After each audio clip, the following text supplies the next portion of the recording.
spoken word artist, and I'm going to present a piece titled Filling the Void. Now, I have never thought how a long void tube, like the flute, could create beautiful sounds by pressing the right keys. But until recently, I created an analogy to when we were kids.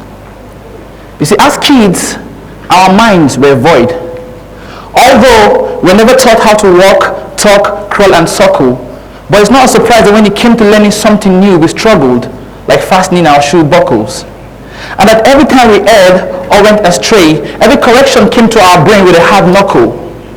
Even though these new things we were learning was subtle, in our void minds, these new ideas came to settle.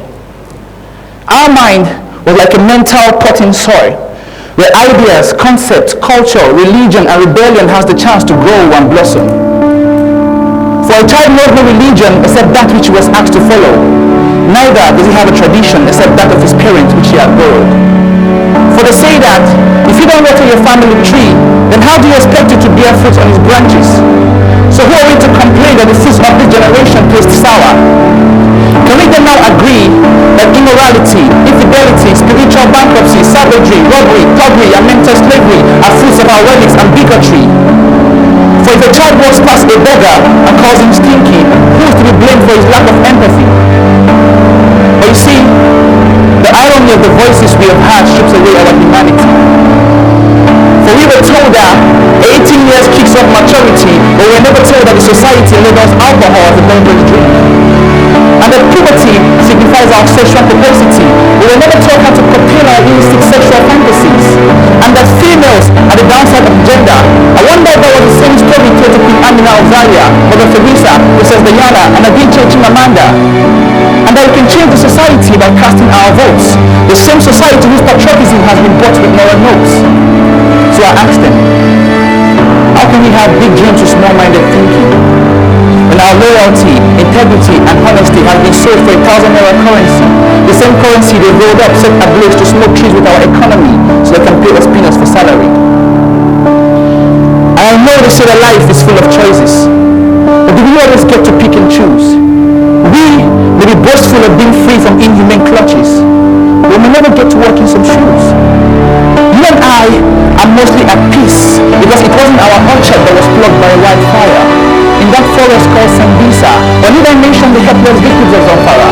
No amount of their screams would have made you hear their voices, because to our peaceful lives they were only voiceless. We are not just products of our choices, but products of our insatiable voids, and with deaf ears we turn to our inward voices.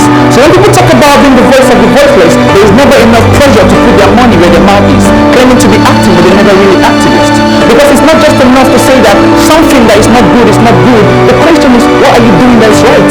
Because you can't change the world with Facebook comments, hashtags, and Twitter rants when there are lives out there desperate for the ideas that you're willing to implant. And I know we all believe that tomorrow will be better. But please remind me that wasn't the same thing our parents believed, but here we are hundreds of years later.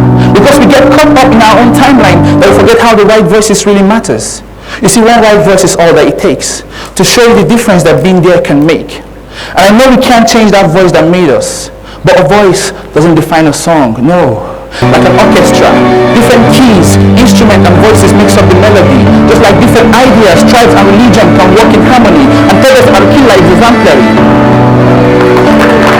Or maybe the scariest reality is that we allow the society to create our own story, with voices that pierces our hearts, leaving us hollow, creating void minds that makes our thoughts shallow, laying us wasted in deep souls to wallow. But let us be our own tomorrow, and that for tainted voices we shall not follow, for we will not be the guide to bite more than what we can swallow.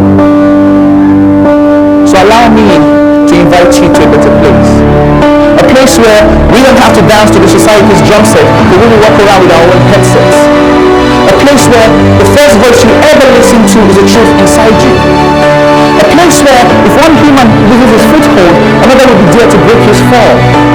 A place where voices build bridges and not walls. Voices that advocate for peace and not war. Voices that avow progress and not flaws.